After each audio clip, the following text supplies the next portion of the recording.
Look around you. We are living in the future our ancestors could only dream of. Artificial intelligence can write our essays, automate our jobs, and predict our behaviors. We have algorithms designed to maximize our comfort, notifications that cure our boredom in milliseconds, and hyper-efficiency at the touch of a button. By all definition, we should be the happiest generation to ever walk the earth. But are we? The paradox of 2026 is that while our technology has evolved at light speed, the human soul remains completely unchanged. We have faster internet but deeper loneliness. We have more information but less clarity.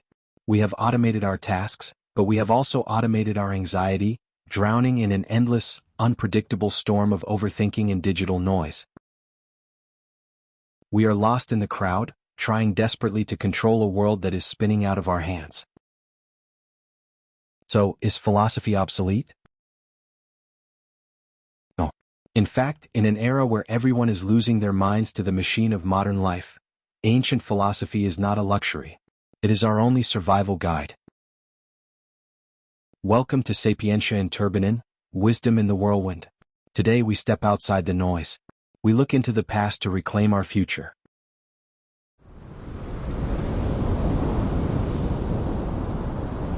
To understand why we need philosophy today, we must first diagnose the sickness of our time. Let's call it the apocalypse of attention. Every single day, thousands of engineering minds are paid millions of dollars to do one thing: steal your focus. Your phone is not just a tool, it is a battleground where tech giants fight for your dopamine. We are constantly reacting. We react to emails, we react to headlines, we react to the artificial lives of strangers on social media. We have become fragile. When life hits us with an unexpected crisis, a failed career, a broken relationship, a sudden shift in the economy, we break instantly. Why? Because we have built our internal happiness on external validation. Centuries ago, the great philosopher Seneca warned us about this exact human flaw. He wrote, "We suffer more often in imagination than in reality." Think about it. In 2026, how much of your daily pain comes from actual physical danger, and how much of it comes from the ghosts in your mind? The terrifying scenarios you invent about tomorrow? The regrets you loop about yesterday? Modern life teaches us to fix the outside world. If you are cold, turn on the heater. If you are bored, scroll a feed. But it completely ignores the internal fortress. When the storm hits from the inside, no amount of technology can save you. This is where the sages step in. Philosophy is not about sitting in an ivory tower, reading dusty books, or memorizing dead languages. True philosophy is a practical weapon. It is a framework designed by people who lived through plagues, wars, and the collapse of empires. Let us look at the first weapon, the dichotomy of control, taught by Epictetus, a man born as a slave who became one of the greatest minds in history. Epictetus argued that life is divided into two neat categories. On one side there are things that are up to us, our opinions, our desires, our actions, and our character. On the other side there are things that are not up to us, the economy, the behavior of other people, the weather, and the ultimate outcome of our efforts. In 2026, we spend 90% of our mental energy worrying about the second category. We get angry at algorithms we didn't write. We get anxious about a future we can't predict. Stoicism demands a brutal shift in your focus. When you stop fighting the storm outside, you finally find the energy to build the fortress inside. The second weapon is a more fatty, the love of fate. In a culture that teaches us to complain about every minor inconvenience, the ancients taught us to embrace the chaos. Marcus Aurelius, the leader of the Western world, famously wrote in his private journal, "The impediment to action advances action. What stands in the way becomes the way." Imagine your mind as a roaring fire. If you throw a bucket of water on a tiny flame, it goes out.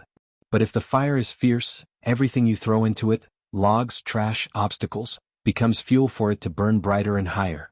Philosophy is the art of turning your chaos into fuel. So, how do we apply this in 2026?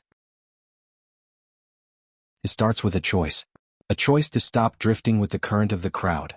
You cannot silence the world. You cannot force the world to stop changing, and you cannot stop the chaos from knocking on your door. But you can always absolutely silence your mind. You need to understand your role in this life. You are not the chaotic waves crashing randomly against the shore. You are the lighthouse.